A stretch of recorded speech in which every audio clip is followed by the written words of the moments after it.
Sin duda, hemos recibido muchas bendiciones de parte de Dios, ¿cierto? A través del hecho de pertenecer a esta comunidad de cristianos que tenemos una fe común, un mismo Señor, ¿cierto? Que somos el cuerpo de Cristo, la iglesia. Y cuando pensamos en la iglesia, los quiero llevar al pasado. Nosotros decimos, ¿cierto? Y recordamos hoy día y le damos gracias al Señor por su fidelidad por estos 23 años. Pero la iglesia del Señor no comenzó hace 23 años. La iglesia del Señor lleva más de 2000 años y nosotros somos parte de esa iglesia a través de esta comunidad local en Recoleta.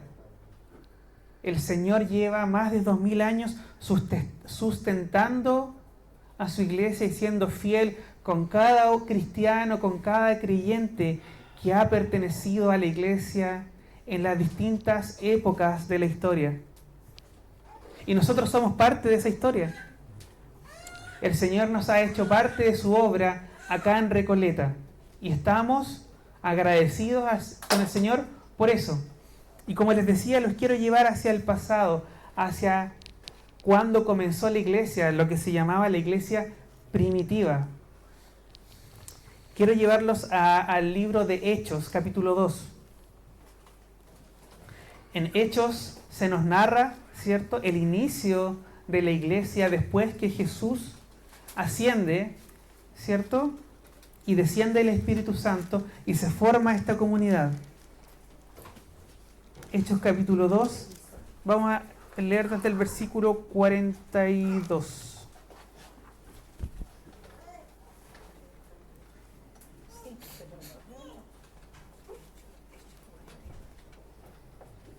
Un poquito antes, vamos a leer un poquito antes, desde el versículo 40. Desde el versículo 40, ¿cierto?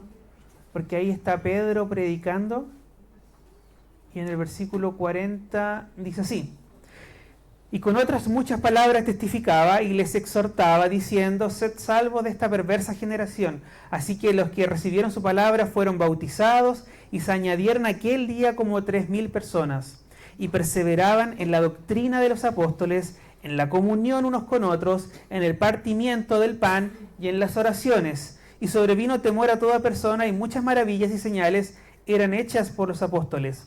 Todos los que habían creído estaban juntos y tenían en común todas las cosas y vendían sus propiedades y sus bienes y lo repartían a todos según la necesidad de cada uno, y perseverando unánimes cada día en el templo y partiendo el pan en las casas, comían juntos con alegría y sencillez de corazón, alabando a Dios y teniendo favor con todo el pueblo. Y el Señor añadía cada día a la iglesia los que habían de ser salvos.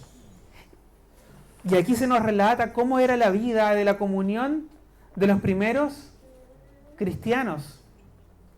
¿Les llama algo la atención? Hay muchas cosas, ¿no? Hay muchas cosas. Yo acá puedo rescatar algunas palabras. Por ejemplo, versículo 42, perseverar. ¿Cierto? La vida del cristiano tiene que ser perseverando. Perseverando. Ellos perseveraban, ¿ya? Estaban incluso a través de las dificultades comprometidos con la obra del Señor, perseverando, en este caso dice, en la doctrina. Perseveraban también en la comunión. En la comunión. Comunión, ¿qué es la comunión? Es la unión en común, ¿cierto? Es la unión en común. ¿Qué es lo que nos une? Eso es la comunión, ¿ya? En el partimiento del pan y en las oraciones. Y quiero llevarlos a esto, en el partimiento del pan, porque todo comenzó con la cena del Señor. Y esa es la primera idea de las tres que vamos a estar compartiendo, la primera idea, gran idea que quiero que todos recuerden, es que todo comenzó con la cena del Señor, ¿cierto? Y cuando imaginamos la iglesia, el comienzo de la iglesia, ¿cierto? Al tiro pensamos en Pentecostés y cuando el Espíritu Santo descendió, ¿cierto? Sobre los primeros cristianos que estaban reunidos. Pero hay una práctica que fue central desde el inicio de la iglesia. ¿Y qué es? La cena, ¿cierto? Y aquí en Hechos se nos relata que ellos perseveraban en el partimiento del pan. Y la cena no es solamente un recordatorio de la obra de Cristo, de su obra redentora, sino que también era el eje de la comunión de los cristianos, según lo que nos relata, ¿cierto?, el libro de Hechos.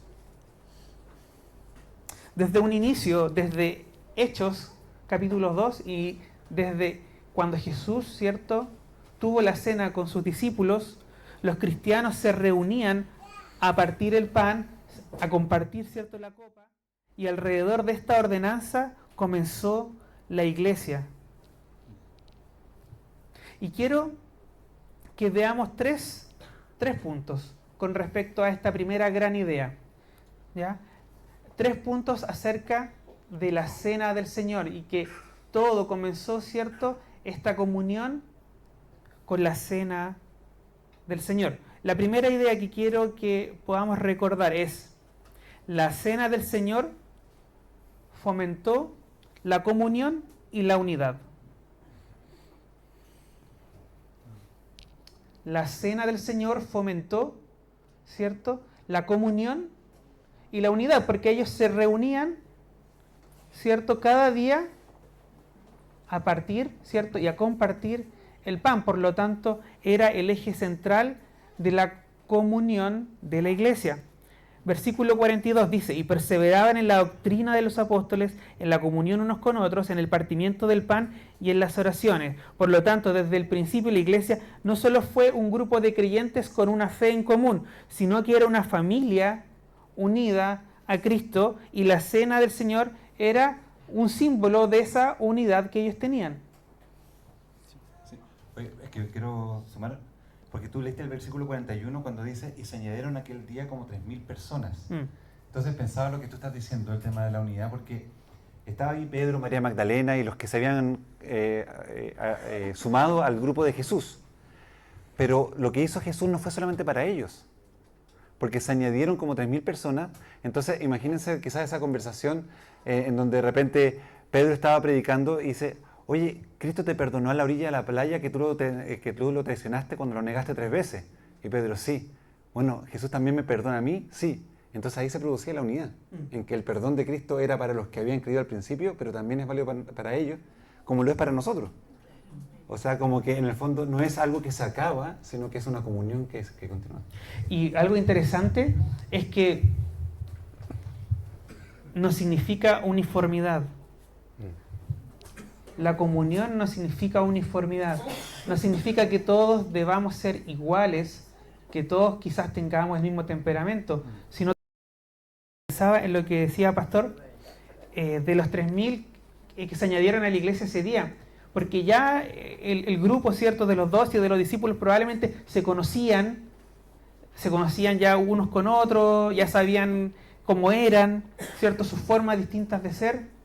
Pero pensaba, mira, de un momento a otro se añadieron 3.000 personas más, 3.000 personas distintas.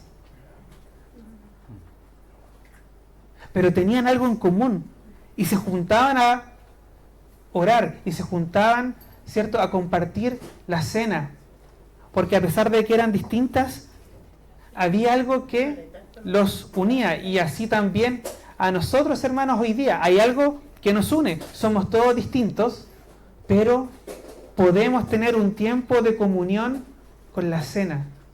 ¿Y quién es el que nos une?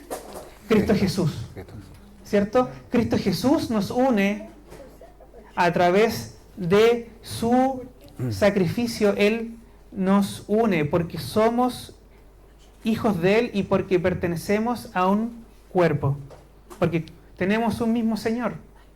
y por lo tanto podemos tener esta comunión incluso siendo todos distintos. Entonces, la primera idea es que la cena entonces fomentó, ¿cierto?, la comunión y la unidad de la iglesia.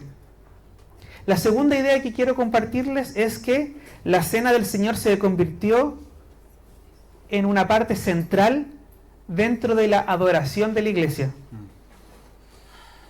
Entonces la cena fomentó la unidad y la comunión, pero además la cena se convirtió, ¿cierto?, en un aspecto central dentro de la adoración de la iglesia. Y quiero llevarlos a Hechos 20, versículo 7.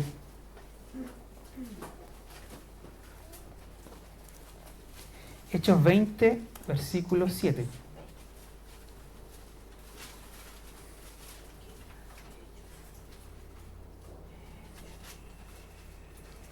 Y voy a leer la primera parte, que dice así, Hechos 27, el primer día de la semana, ¿cierto?, reunidos los discípulos, ¿para qué? Para partir el pan, Pablo les enseñaba. Entonces, el primer día de la semana, ¿para qué se reunían los discípulos? Para partir el pan. Por lo tanto, la cena del Señor era un aspecto central dentro de la adoración. Y esto nos revela algo importante. La adoración cristiana no giraba en torno a tradiciones humanas.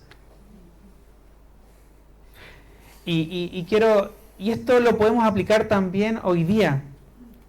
Somos muy fáciles de convertir precisamente la adoración en tradiciones, ¿cierto? Y nos gusta la liturgia y muchas veces caemos en eso, en las formas. Y acá nos damos cuenta que la adoración no giraba en torno a tradiciones humanas, sino ¿en qué? Sino en torno a la obra de Cristo. Entonces debemos tener esto presente siempre. La adoración de la iglesia gira en torno a Cristo.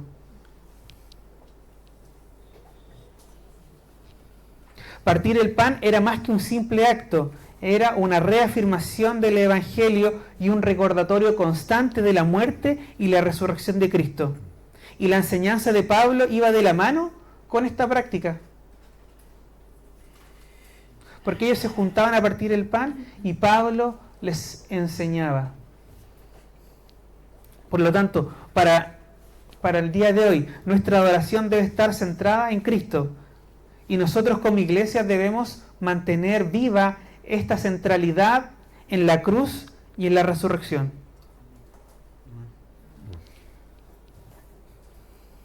Entonces, vamos con dos aspectos, ¿cierto? La cena fomentaba la comunión y la unidad de la iglesia como cuerpo, como hermanos. Pero además la cena se convirtió en un aspecto central dentro de la adoración de la iglesia. Y un tercer punto, la cena del Señor impulsó el crecimiento y el testimonio de la iglesia. Porque como decía el pastor hace un ratito atrás, las iglesias crecen. Acá, ¿cierto? En Hechos 2 decía que el Señor añadía cada día los que debían de ser salvos a su iglesia. Por lo tanto, la cena impulsa también este crecimiento a través del testimonio. ¿Por qué? Porque las personas que estaban ahí, al ver cómo vivían estos creyentes, ¿cierto? Las personas veían y notaban que había algo distinto en ellos. Ellos se juntaban a orar, se juntaban a la enseñanza, ¿cierto? Al evangelio, se juntaban a partir el pan. Pero además como comunidad vivían de una forma distinta a cómo vivían los griegos, a cómo vivían los romanos. Ellos vendían sus cosas, ellos compartían con alegría. Eso es lo que leemos en Hechos 2. Ellos se juntaban a comer. Vivían como comunidad. Y eso, de la necesidad también que había social. Estaban pendientes de las necesidades ¿cierto?, que habían dentro de la sociedad, y la iglesia estaba dispuesta, ¿cierto?, a suplir esas necesidades. ¿Por qué? Porque había algo distinto en ellos, había amor de Cristo que ellos eran capaces de expresar. Y por lo tanto la comunión en Cristo expresada a través de la cena era clave en el testimonio de ellos. No era solamente una práctica interna, sino que además era un reflejo del amor de Dios que atraía a más personas. Y la pregunta podría ser, ¿cómo es nuestro testimonio hoy? ¿Nuestra comunión y amor reflejan a Cristo de tal manera que otros deseen conocerle?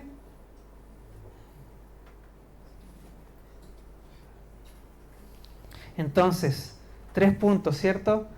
La cena del Señor fomentó la comunión y la unidad. La cena del Señor se convirtió en un aspecto central dentro de la adoración de la iglesia. Y finalmente la cena del Señor, además, esa comunión que había en torno, ¿cierto?, a la cena, impulsó el crecimiento y el testimonio de la iglesia. Pero vemos que la iglesia comenzó alrededor de la comunión en Cristo, pero Dios no dejó a su iglesia sin dirección, sino que desde el principio Jesús estableció un orden y un gobierno para que su iglesia creciera sanamente. Y voy a dejar entonces al pastor para que continúe con el tema. Gracias, Pablo.